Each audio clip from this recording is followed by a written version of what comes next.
Secretary of the Press Club of India, Miraj Katur, has said, is our first visit. But I promise that we are going to come back. It is more a formal meeting, but the next one, I promise to bring a bottle of Cuban rum and to spend the time more informal to talk and to share information. But today, the issue that we would like to share with you is regarding one important topic that is going to be in the attention of the international community in the forthcoming days. But I would like first to introduce my staff here, where the first Secretary of the Cuban Embassy, Mikey Diaz-Perez, which is covering the bilateral collaboration with India, and the second Secretary of the Embassy and Second Mission is Guadalupe Frometa, which is also a new member of our staff. He arrived just 1 month ago. We are a new staff in general because we arrived from January this year. So we are. It is in fact, as you mentioned, our first visit to this press club. Well, the issue that the topic that I would like to share with you is regarding the next presentation in the General Assembly of the United Nations of the draft resolution to entitle the necessity to put to an end to this strong economic, financial, and commercial blockade of the United States towards Cuba. For more than 65 years, Cuba has suffered this strong policy of the blockade against our country, against our people. And once again, for 33rd occasion, we are going to present this resolution in the United Nations General Assembly in order to get the support of the international community, in order to end this unfair and criminal policy that impose many limitations to our people in our country. Yes.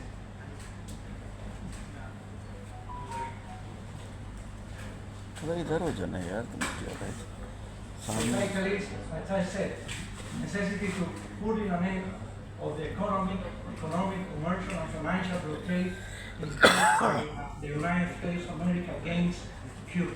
The next one, please.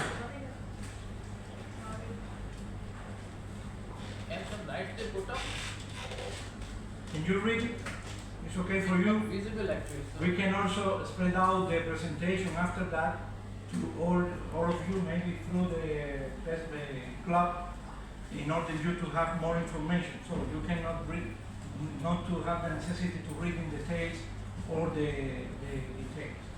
Well, the central objective of the blockade, and it's something that I would like to stop a little bit, is to deteriorate the population standard of life, provoke dissatisfaction, despair, and irritation as a means of fostering a social uprising that would allow them to achieve a change in the constitutional order freely chosen by the people.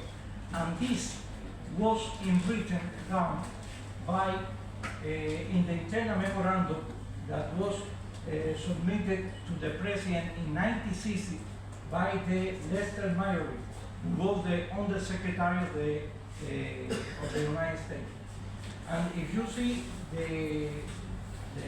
what he was proposing to the president of the U.S. at that time, you see the following. Most Cubans support Castro. It is in 1960. The only foreseeable way to break out internal support is through dismantling and dissatisfaction arising from economic malaise and material difficulties. All possible means must be used quickly to weaken the economic life of Cuba, a life of action that, as skillfully and discreetly as possible, achieve the greatest progress in depressing Cuba of money and supplies, to reduce its financial resources and real wage, to cause hunger, despair, and the overthrow of the government. Unfortunately, my friends, for 65 years, this has been the policy, the official policy of the U.S. towards Cuba, including today, when the policy of the blockade is reinforcing during the Trump administration against Cuba. We can continue. what is the recent announcement and statement that the State Secretary of the U.S., Marco Rubio, has has reaffirmed that the intention is to cut off all possible sources of external income for Cuba through the different ways. The first one, harm tourism and travel by Americans and from other countries. Before COVID, in 1918, we were almost to reach 5 million visitors to Cuba. Tourism became the first sector in Cuba assuring foreign income to our economy. Well, today we are not reaching 3 million because at that time, because of some decisions taken by the previous administration, the U.S. can visit Cuba if they request for some license, but today they cannot. They are not allowed to visit Cuba. They are prohibited. It's not Cuba that prohibits the U.S. citizens to travel to our country. We would like them to visit our country, to discover the real Cuba, to talk to our people, to share our values, to enjoy our culture, our nature, wonderful natural resources that we have in our country, just 90 miles from the U.S. It's the U.S. government to prohibit their citizens to travel by free to Cuba. This is the first one. The second, to sabotage international medical collaboration and supplies. One of the first income in the Cuban economy today is the medical international collaboration that we pay to more than 60 countries. It is not today. The first medical brigade that Cuba sent abroad was in 1960 to Algeria to recover all the children that were damaged by the war with Morocco at that time. From that time until now, more than 350,000 Cubans has paid for international collaboration in medicine in more than 100 countries. And today we have medical brigades in 50 countries in the world. The Cuban doctors went to Africa to face and to defeat Ebola.